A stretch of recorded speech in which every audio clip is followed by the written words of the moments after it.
to PAX. Please take your seats and silence all cell phones. Our program begins now.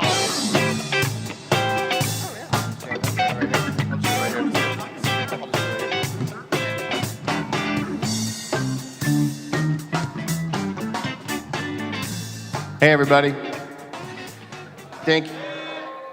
Woo! PAX. Another PAX. My name is Steve Escalante. I'm the founder and GM of Versus Evil. Thank you for coming to our RPG panel. I'm going to basically sit with these fine folks and let them answer most of the questions and things. But right now, what I'd like to be able to do is introduce our host, Jesse Cox. Hi. Oh my goodness. Boy, am I excited to be up here. This is going to be an hour of talking about role-playing games. And I'm thrilled to do that with these incredibly talented people up here on the stage with me. So we have got designers and writers and directors and jobs that if I had any talent, I would probably try for. But I don't. I instead play video games for a living. So let's jump into this thing. We're going to start from down there and just come this way. If you could introduce yourself and sort of talk about what you do. Sure. My name is Matt Rhodes. I'm the lead designer on Banner Saga 3. So I am responsible for designing all the battles. I also did the battles for Banner Saga 2. So if you hated those, then I'm the person to blame. If you love them, I'm the person to thank and send congratulations to you.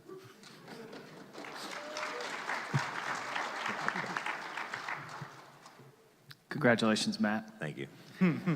I'm Zeb West. I'm the producer for Stoic. Producers have a mysterious job. We're in charge of schedule and scope and budget. So we work with creative groups who speak different languages, technical people, artists, marketing people, all sorts of different groups that all have one deadline. And so we kind of provide continuity for these big old projects.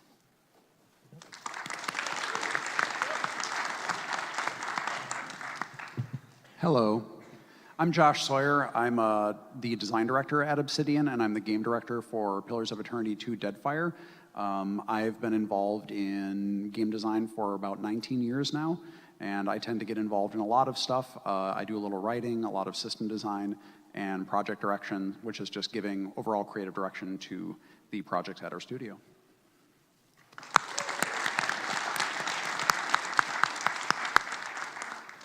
Hi, my name is Carrie Patel. I'm a writer and narrative designer at Obsidian Entertainment. I wrote for Pillars of Eternity, and I'm narrative co-lead on Pillars of Eternity 2 Deadfire.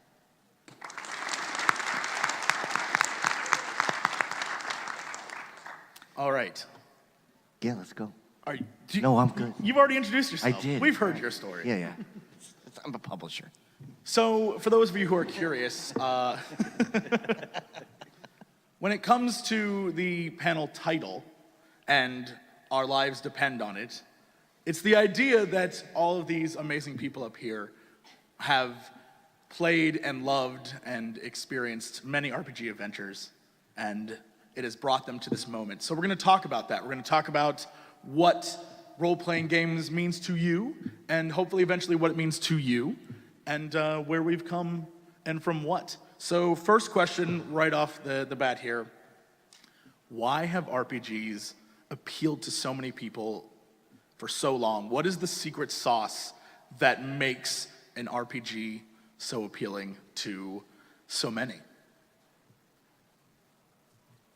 So, I think there's a couple of things. There's a human desire just to tell stories and to participate in storytelling, and I think that goes back, pretty much to the creation of language. So I think the chance to have this participatory role in telling a story is really baked into humanity. I think beyond that, just the chance to be in someone else's skin for a little while and kind of try that on and have that chance to experiment is really liberating, and it gives you a chance to kind of step out of your own world a little bit. I think also games in general, to varying degrees, are about challenge and play. You've got games where you're trying to beat the boss, defeat enemies, reach the end of a level, and then you've got games where you're just playing, you're exploring, you're creating, you're experimenting, and role-playing games are a really wonderful blend of both.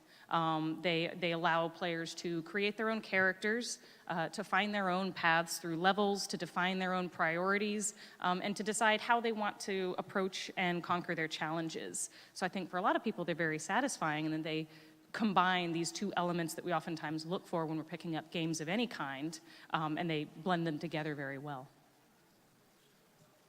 I'm going to ask a philosophical question of you right now. How would you define a role-playing game? I wouldn't touch that with a 10-foot pole.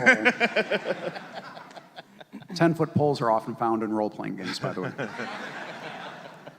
Does it need to have anything? Are there things that need to be in a role-playing game? You know, it's such a tough question. That's why I asked it. Yeah. So, I mean, a lot of people, I guess, would say that some form of character progression is pretty key, but I mean, I'm sure you could find an example where that isn't really the case. Right.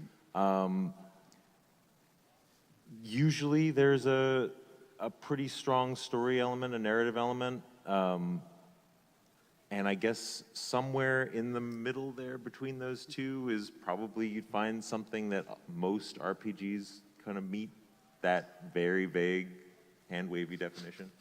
Yeah, there tends to be, you know, some kind of speculative fiction genre or a milieu, something that sort of sets this world that you're imagining apart from your own world in a way that sort of stimulates your imagination to sort of enjoy making those creative choices that you make with your character or their behavior within that world. At least for the role-playing games that I enjoy the most and the ones that I like to make, a key component is the ability to really play a character in the sense of someone with a personality and a stake in the world in the way that you want to, and to have that reflected in how the story progresses. So I think that there are a lot of games that have elements of role-playing games, but for me, the core sort of relationship between the designer trying to make a space in which the player is allowed to participate meaningfully in the story in terms of their own choices, and to have that affect the outcome of where the story goes, I think is, at least for me, that's always been a key component of RPGs. So RPGs in general, we all know, have evolved from pen and paper, but how did we get to where now, when most people think of role-playing games, they're thinking of something more digital? What was the path through that? I remember my path. I remember having a really hard time when I was younger playing pen and paper role-playing games with my friends. We would just it would immediately devolve into arguments about the rules, or just some kind of alpha nerd fight that would break out. Someone would be kicked out of the house. Too much soda would be drank for good health of teeth and spirits.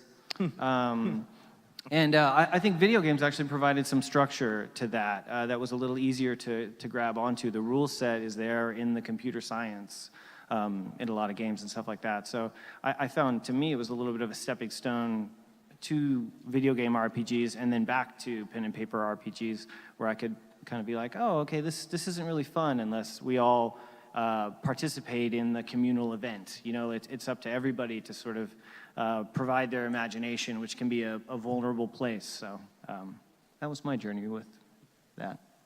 Yeah, I can kind of complement it as well. I mean, when we started kind of playing digital games, I think Zork was kind of the first for me, where you're kind of just going through a very much almost like a choose your own adventure, go left, go right, reading the stories and kind of just be exposed to things through writing only, really. But it was also just, it was kind of an extension of just working with and playing with a DM, which for me was my older brother, who we would kind of set up everything up for D&D. But then it was just, the progression basically just kind of kept going as we start getting into some of the more classic games, which I kind of grew up playing with, like the Might and Magic World of Zine, or Curse of Azure Bonds and Pool of Radiance and all those fun things, where you start kind of seeing some of the spatial areas and things that you're actually used to visualize yourself and then realize that this is actually like really cool and it's bringing you into this world and you're actually able to kind of see the characters and the races and things that back in the day just used to be in dungeon modules and just kind of some roughly sketched characters. So it was that, I think that digital illustration and the way that they were able to develop worlds visually that really kind of just helped suddenly make some really fantastic spaces that it was just an easy progression from that point forward, at least from my point of view. I think they were also more approachable to people who weren't already part of like a tabletop role-playing community. Like my family didn't play D&D and my close friend group didn't really play it either, so I didn't really start playing tabletop until much later, but I always loved computer games. And those were great because I could play them, whenever I wanted, on my own time. And so it was much easier for me to get into those and start to appreciate world building and storytelling through that medium. Yeah, I think that's exactly right. I mean, computer games have, a couple of features. I don't even want to call them advantages, but, you can play them by yourself. So you don't need a cadre of friends to play with. And they impose a lot of structure. They handle all the rules arbitration and they set the stage for you. If you don't know, if you're playing role-playing games or you want to play role-playing games and no one around knows how to play one, the game is kind of taking care of all that. Here's the world, here's the story. All you need to do is make a character. We'll make sure the rules are handled correctly. We know it's going to be fair. All that stuff is kind of taken care of for you by the game. So that's a real advantage. So with all that taken into account, thinking back on what role-playing games you've played, both digital and pen and paper, can you give us an example of one of your favorite encounters? Something that really inspired you moving forward.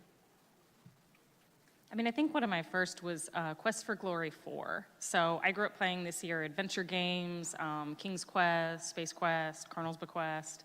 And at some point, we picked up the Quest for Glory series, started with 4 for whatever reason.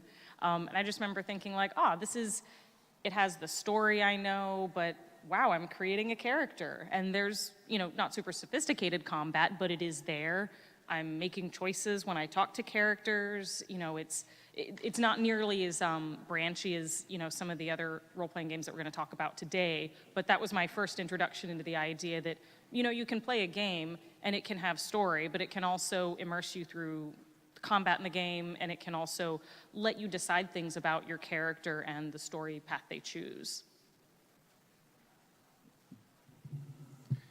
Not many people know about one of my favorite games, which is from 1992. It's a game called Darklands, and it is a big, weird, buggy RPG set in 15th century Germany. And one of the things I thought was really cool about it is that there was so much of a focus on resolving things through non-combat means. And there was one encounter in particular that I always remember, which was called the Devil's Bridge. And it's part of this old legend where there was a village that was split on either side of a river, and there was a bridge, a stone bridge going through it that no one would walk over. And if you tried to cross the bridge, they'd say, stop, no, this bridge was built through a deal with the devil that he got to keep the soul of the first person to cross the bridge. And so you can be like, well, I'm going across the bridge anyway. And then a demon appears, and you have all these different options for how to deal with the demon. Fighting the demon is very dangerous. But one of my favorite things is that you could argue with the demon in Latin. So speak Latin was a skill in the game. So you could start to argue the legal premises of the contract that was made with the village. And that made the demon extremely angry. And it was stuff like that. Darklands had a lot of really cool stuff like that. Like there was a witch's Sabbath that you could go to, and at each of the parts of the Sabbath, you could interact with the people there in different ways to try to sort of resolve the situation. And I thought it was really cool to see a game like that because I was mostly used to the gold box games, which were very heavily combat focused, very D&D style games. So seeing computer role-playing games that really emphasized the more role-playing aspects of it, that's one of the reasons why in Pillars of Eternity we have scripted interactions that lean much more on non-combat skills. So that always really stuck out for me. So along those same lines, the original Fallout, and spoilers for Fallout 1, it was one of the first computer games that I played where making a talk-based character was really a viable way to get through the game. And, talking the final administrator, or I don't even remember his name now, at the end of the game, and getting him to essentially defeat himself was such an interesting, cool moment that I hadn't seen in games previously. So things like that really, it really highlights how creative you can get if you're willing to let the systems kind of be more interesting than just whacking a guy with a sword.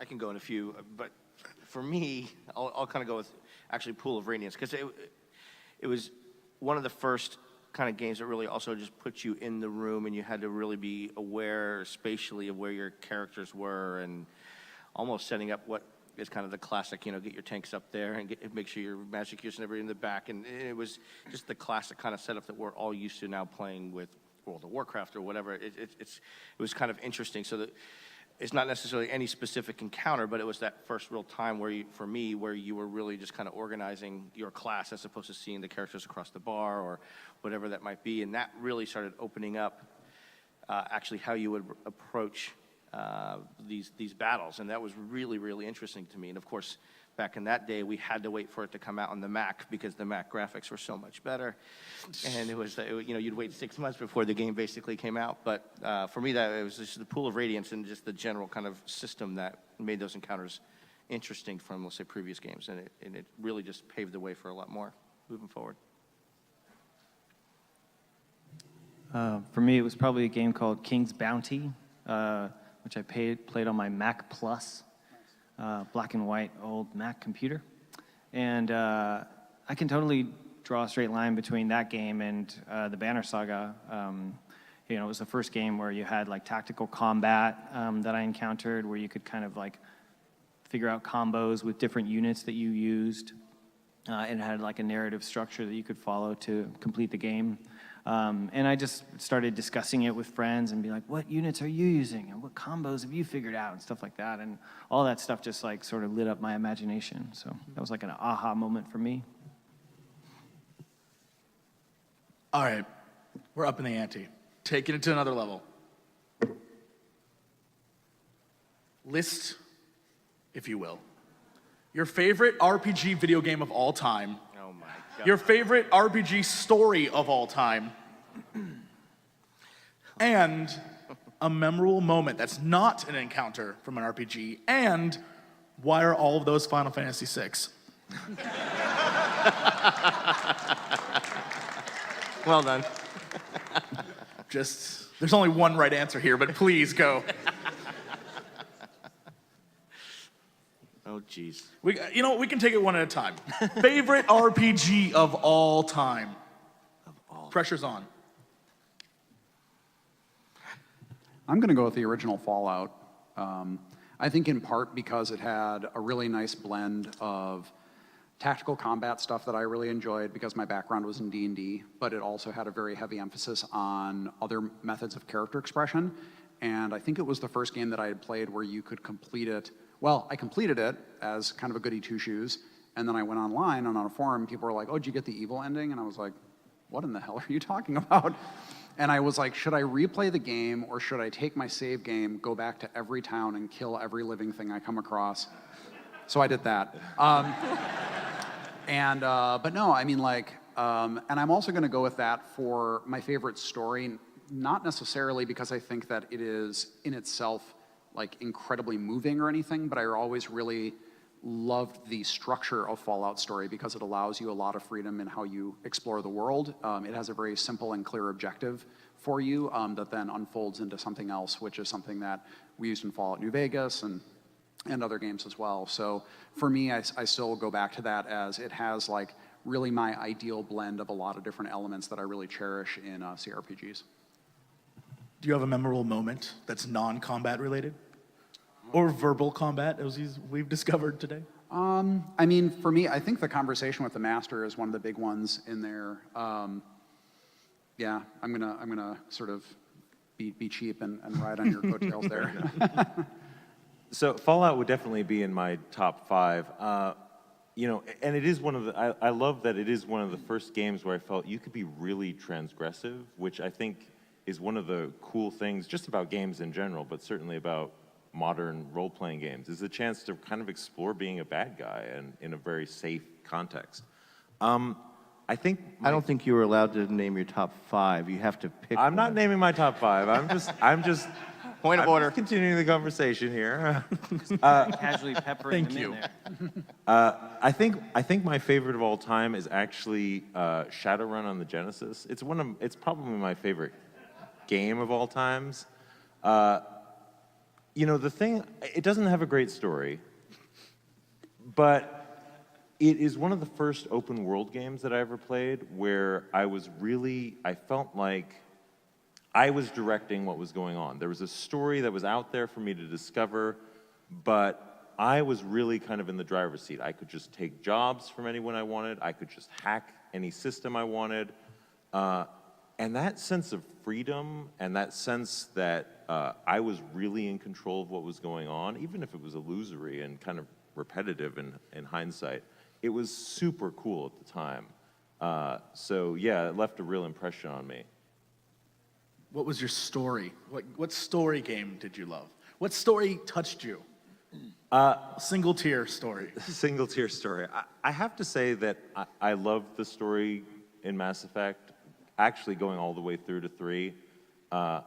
And I played 3 after they patched the ending, and it was maybe not perfect, but significantly better than it was in launch.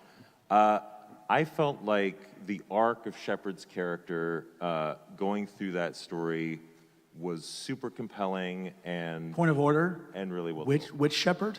Femshep. Okay, thank you. I wanted us to be clear on that. All right, we're good. No, that's all right. Yeah. Okay. Who's I'll next? go with, this might actually buck the system a bit, but mainly because it actually kind of also started my career in gaming, but not developing this game. But I'm going to go with Ultima Online, mainly because I just kind of turned into, an online RPG player, and it was that real, just for me, first time where you actually started to see other players in the world and having these big open spaces and people communicating with each other and playing classes and doing stuff online and hearing yourself die and your friend speaker, somewhere else. And I just die, and of course, just going through all the player griefing and people standing indoors or releasing a Drake in town or something and just wreaking havoc across everything. And that to me was just this stuff that wasn't necessarily by design, making fun of people when they died and just typing ooh, there was just all these things that we would do, and it actually brought in almost some of the classic ideas of playing pen and paper role playing together, where people were acting out roles. So you had your space in the game, but you also then had absolute communication with everybody. So for me, it just opened up this whole new world, which then of course moved into EverQuest and World of Warcraft and all that fun stuff. But I'd probably have to go with Ultima if I was maybe forced to choose. In story, I'm going to bow out a story. I'm going to say Banner Saga 3 or Pillars of Eternity 2 Deadfire. Was that a copy? I hear those are great. So weird. Best publisher ever. I'm going to say for my favorite RPG, the one that I probably got hooked on the earliest was Shining in the Darkness on the Sega Genesis. Oh, love you guys. And yeah, that game wasn't totally about the story. It was so simple. One town, one dungeon, that just got deeper and deeper, and then the castle that you could visit to sort of see the results of what you had done in the dungeon. The art style really hooked me in. Yeah, that was one of my favorites. Like classic RPG style, where you just one move, at a time in the cardinal directions through a dungeon with clearly reskinned characters. In lower levels, but you didn't care because it was good. Not even reskinned, recolored. Yeah.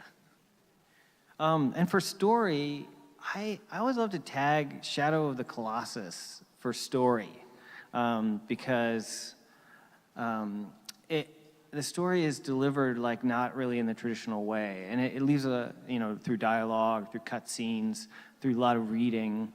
It gets delivered in the gameplay, in the atmosphere.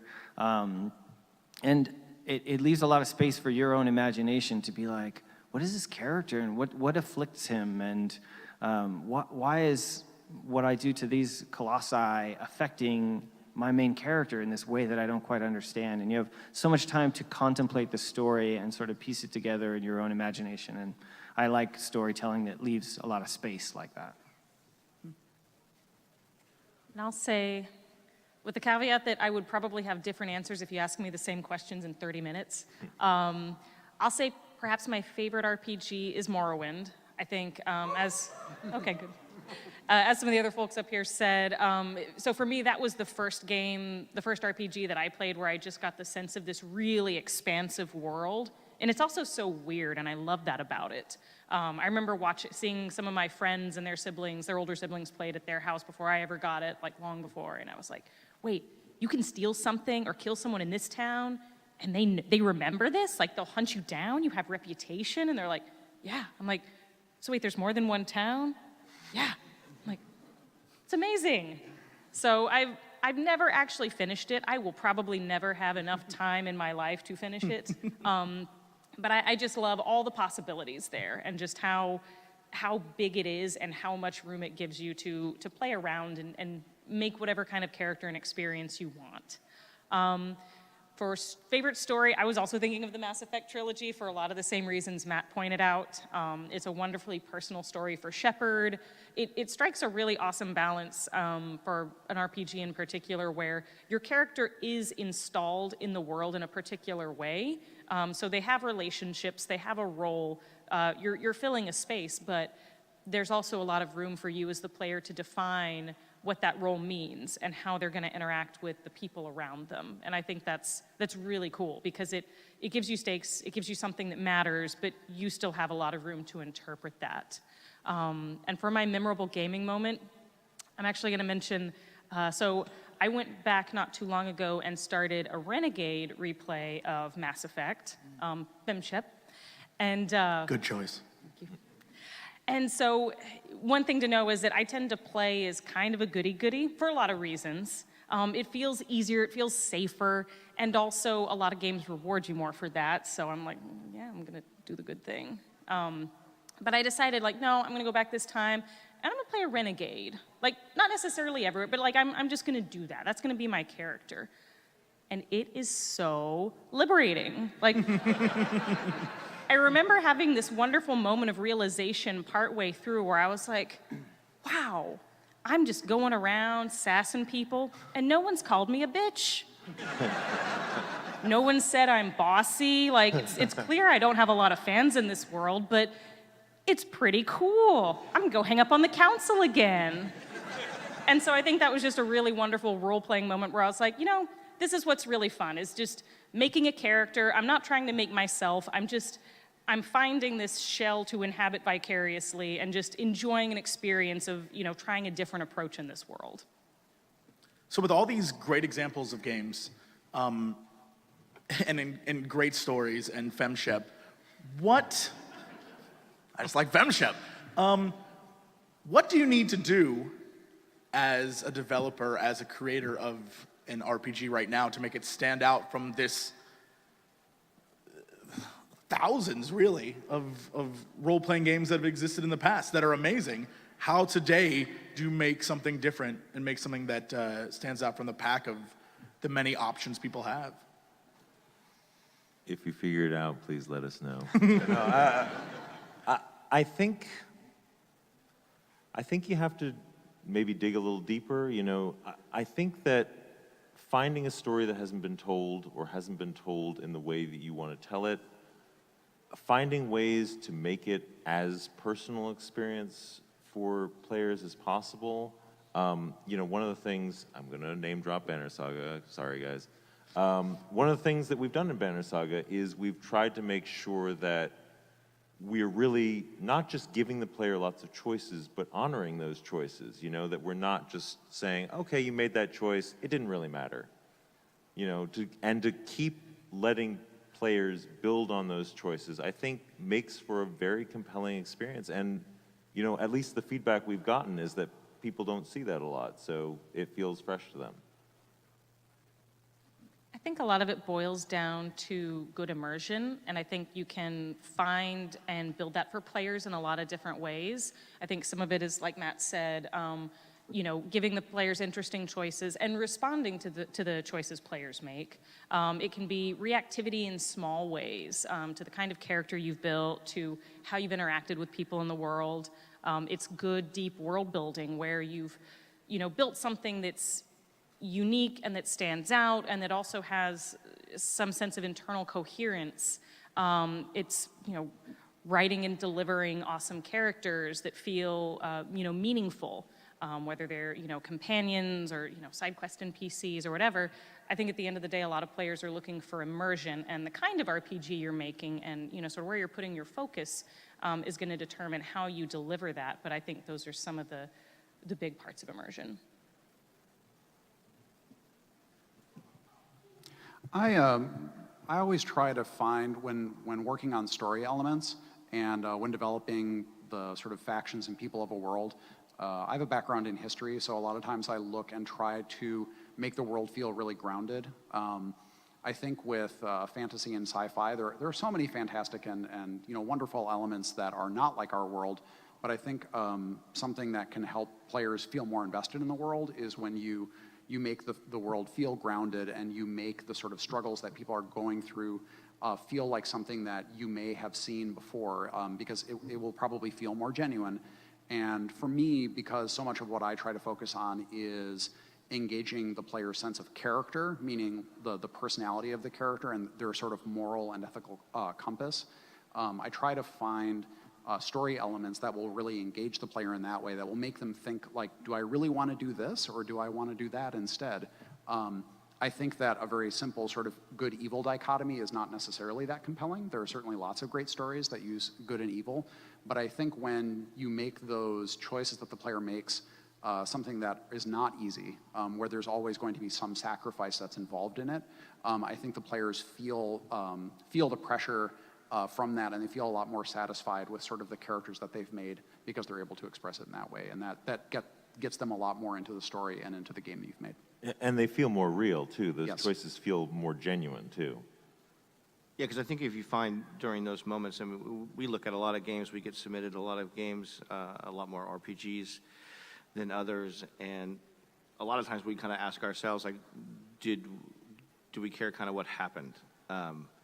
So there was actually, with Banner Saga 1, there was a very specific moment where I made a very bad choice, and I'm not going to tell the spoiler, but I remember screaming at the Stoic team because I just lost somebody very important.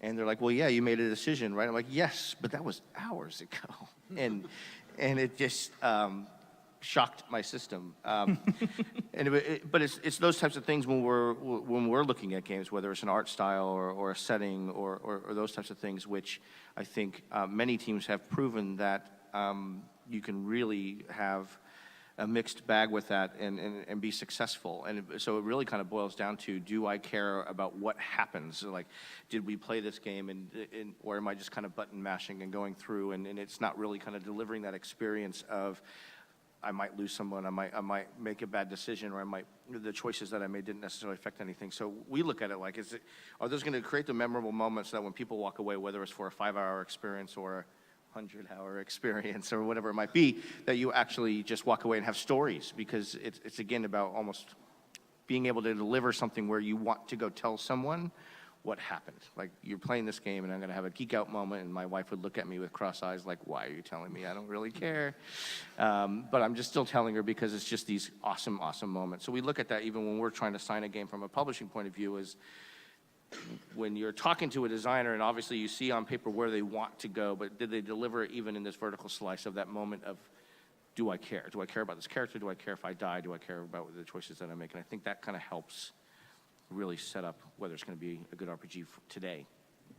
Yeah, I think that agony, just agony, if you can evoke that in a player, it's like the most wonderful thing to see in a What a in a specific- stream where they're just playing along, they're doing their streamer thing. Hey guys, so I'm gonna be at PAX next week, gonna come to the booth, and then you get to a choice and they're like, oh really, no, I don't want to lose this guy. Oh man, and like that's what's memorable for you as a player. And I think when you're trying to create those moments or create that game, that story, you're trying to find your way into that agony as well. Like, what would make me feel like, oh man, I'm trying to make the least bad choice here, or, you know, I'm trying to do the best I can with the information that I have available, you know, like, which is like the closest thing we can think of to what leadership is probably like, you know? So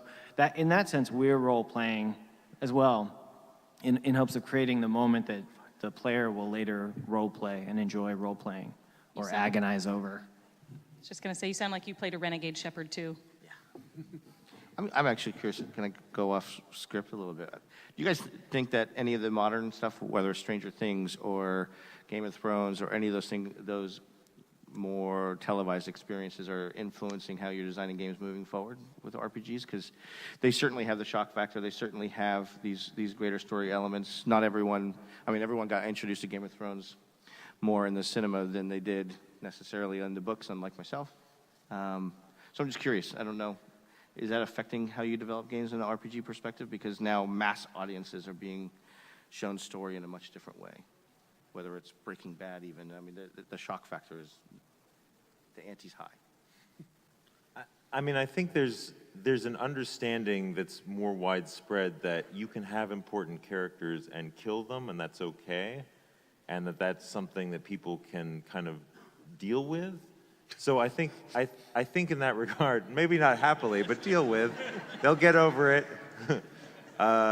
So I think that sort of is a little bit freeing in terms of, oh, I don't have to have such kid gloves that people are just going to kind of not come with me if I kill a beloved character. But other than that, not so much for me. Well, then let's talk about the future. With all of the, I don't want a future where all games are agony, but I'm curious where you think we're headed. Where do you think we'll be in 10 or 20 years when it comes to role-playing games? And will it be on a holodeck? I see two trends that are pretty exciting. One, I think, is the introduction of RPG elements into games that are not like pure RPGs. And that's whether you're talking about something like the Dishonored series or Prey, where you don't necessarily have a ton of dialogue options, but you are making decisions about the nature of your character by the way they approach enemies and the way they explore the world. I think those are very fun games, and that's a very cool way to gamify that personality creation in a way that's, you know, still very fluid and gameplay focused.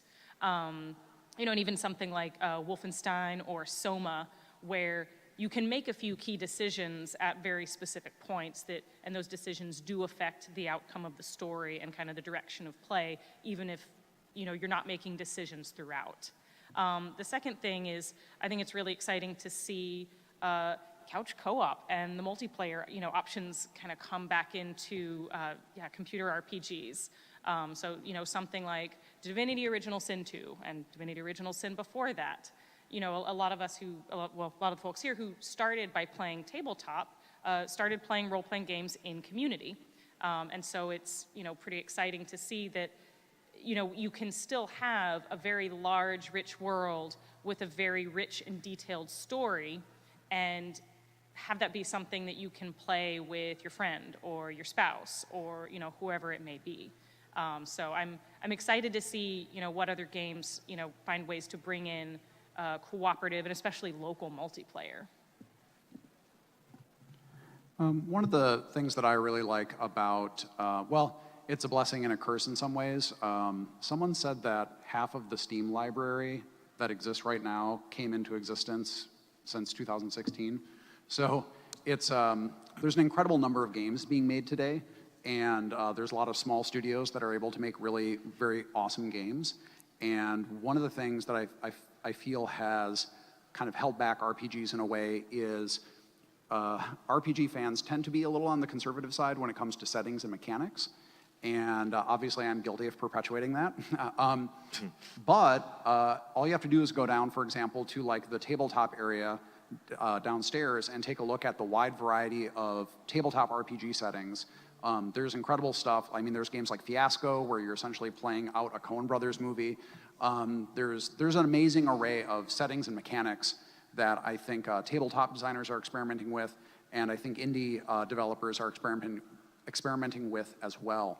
For me, really the core of an RPG experience is about being able to express a character, and I think there are a lot of different settings and ways that you can do that that don't have to be just like Dungeons and Dragons, for example. So I think that the future is going to bring in more young developers who have a lot of really cool ideas about the sorts of worlds we can explore and the sorts of mechanics that we can use to explore them. I really like escape rooms. Yeah. Escape rooms? Huh? Anybody? Okay, good. There's like the solo escape room down there. Have you seen this? I got to check it out later. But I'm interested in the convergence of stuff like that and VR.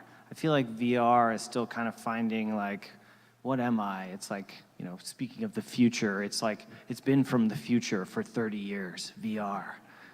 It's still from the future. Someday the future will catch up with VR.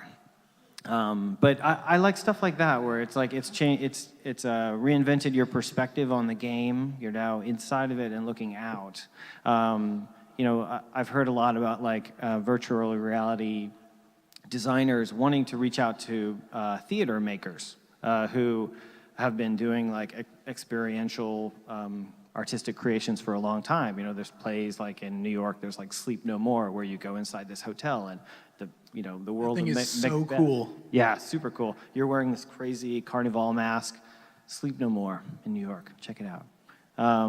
But stuff like that, the convergence of that and a digital space, like how do I evoke that same feeling in a digital space? I'm curious to see how that will develop for RPGs in VR. Yeah, I'm terrible at predicting the future, but I would love to see VR kind of continue to evolve. I feel like it's still not quite ready for prime time as much as I would like it to be.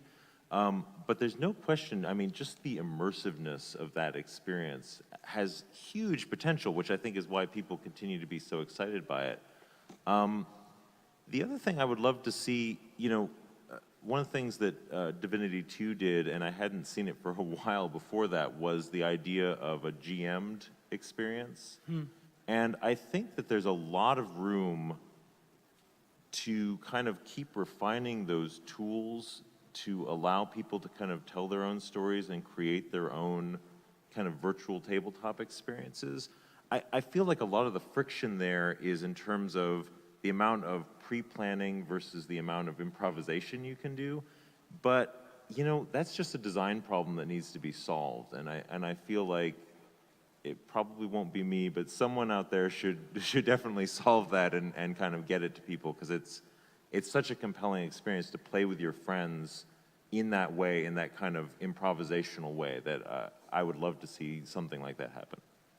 Well, that's coming back now. You can see it on Twitch. You can see all of the different tabletop groups appearing, and it actually brings up a great question. Have you ever thought about using one of those tabletop groups or using one of those shows in maybe the characters or something in a game that you are creating? Amazing question. Funny you should ask. You're welcome. Because we have something we'd like to show you. Hey guys, Matthew Mercer here.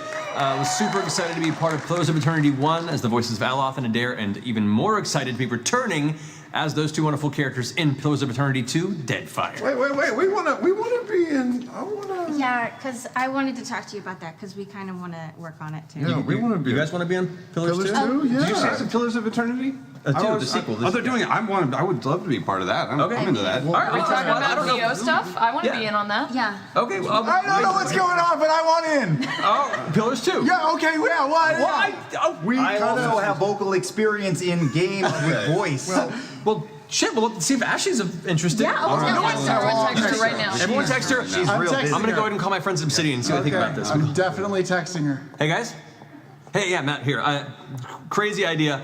What if the cast of Critical Role was doing voices in Pillars of Eternity 2? Ashley's in. Ashley's in? Yeah. Ashley's in too. Wait, you got a response already? Yeah, she's... Really? She never answers anyone. Mine's like polar antlers. Awesome! Yeah, guys, we're in! We're all in? We're in! Yeah, all of us are in the game! So, The entire cast of Critical Role is excited to announce that we are all in Pillars of Eternity 2 Deadfire. Yay! So we'll have more announcements coming out soon as time goes on, but we're looking forward to seeing you guys in the Deadfire May 8th. Woohoo!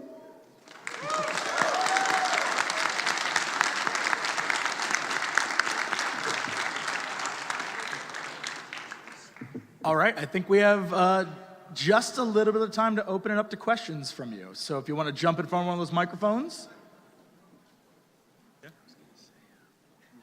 Can I go? Yeah, I mean, can I pull it up? Yeah. Okay, yeah. All right, I just wasn't. Okay. So first off, no love for Chrono Trigger, really? Chrono Trigger is a fantastic game. I'll give you the love for that. Okay. So my actual question, it has to do more with tabletop role-playing games, if that's okay. So my players really, really love alignment debates. I can't stand them. Can any of you recommend any advice for finding a compromise for something that they love and I really don't want in my games? Do they align in real life? Not really, no. Might be part of the problem. I think, I don't know, I think it's difficult because I've played a lot of tabletop games where half the group is really into some aspect of the game and half the group is really not. And for something like D&D where alignment is sort of integral to it, it can be very difficult to overcome something like that because it's not like something that only certain characters can engage in. For example, like a crafting mechanic in Ars Magica, only certain characters really have to deal with that, other players can ignore it. I don't know, the way that I try to resolve that stuff is really to talk to players and find like, what do you guys really want to get out of this? Like, what do you enjoy about this aspect of the game?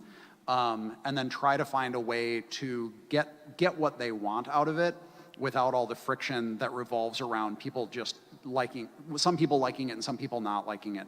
Because it might be that what they want to get out of it, there might be aspects that other people don't like that they have no problem getting rid of. As long as you can keep the core of what people enjoy about it, then that might be a way that you can find a sort of path through for compromise. All right. Thank you. Thanks.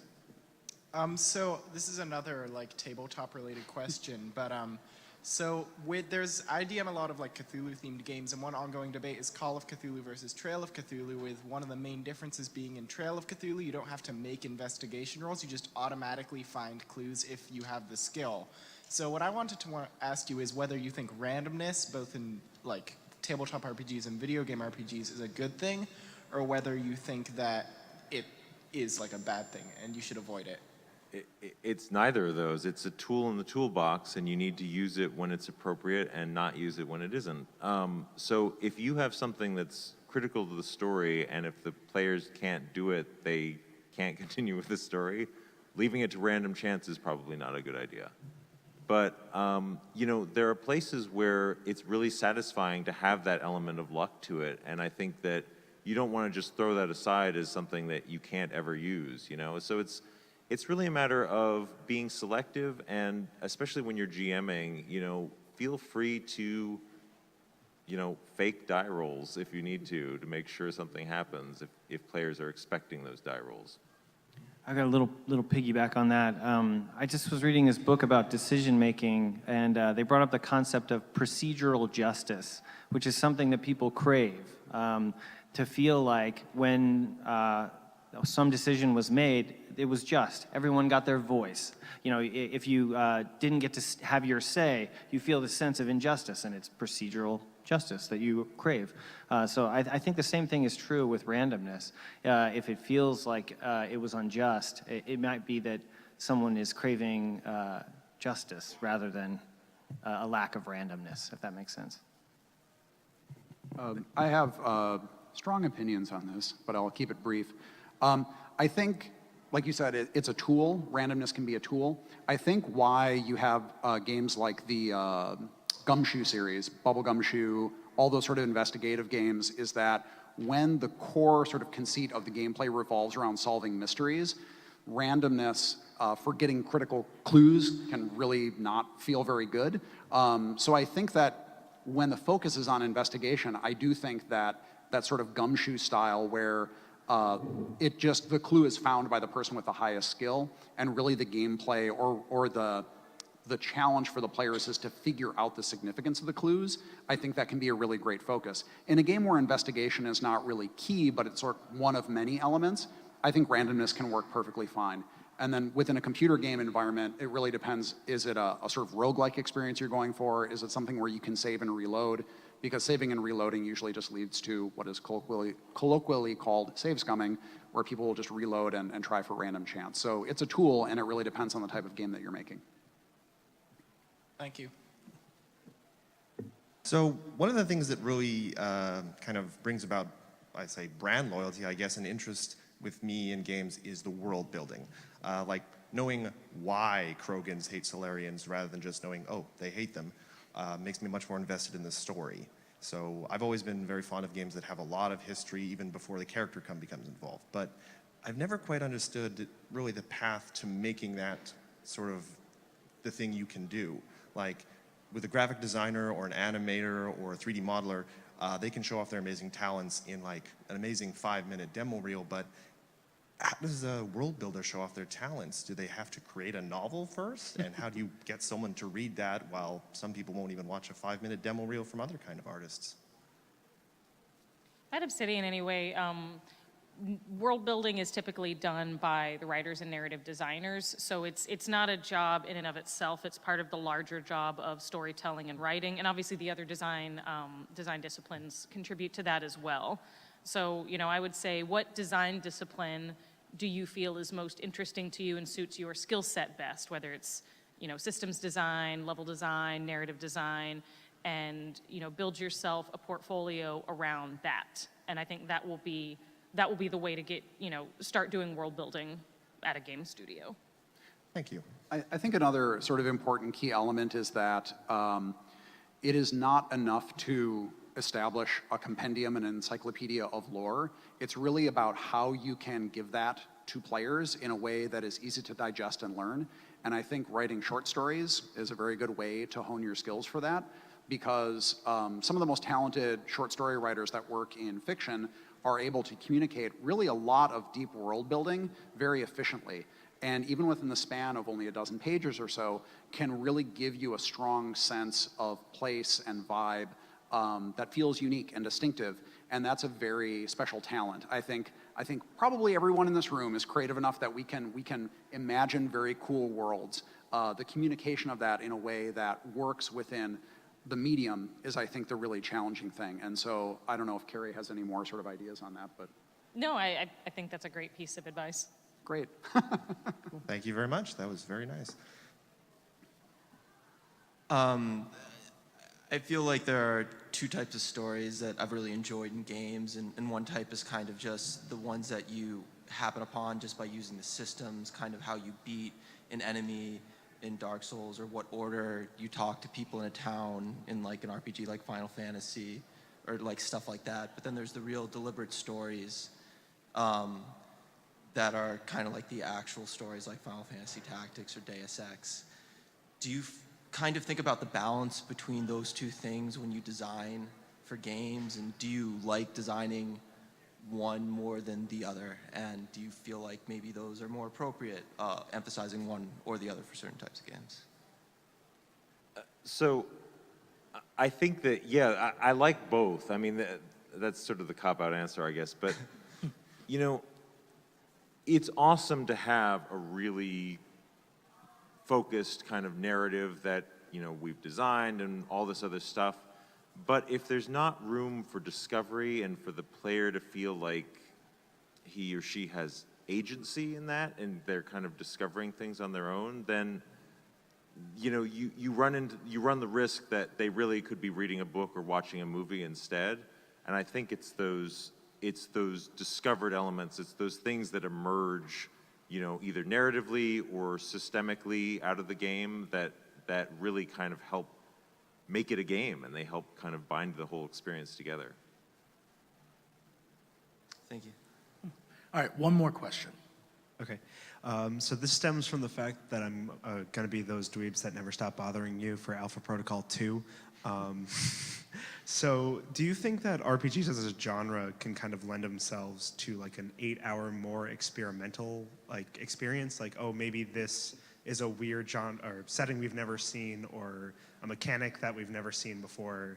Or do you think it really only works as like a 40-hour experience where you know what works and you're, I don't want to say too afraid to try something really out there, but if something doesn't work for 60 hours, then it's kind of more game-breaking than something that's 4 hours.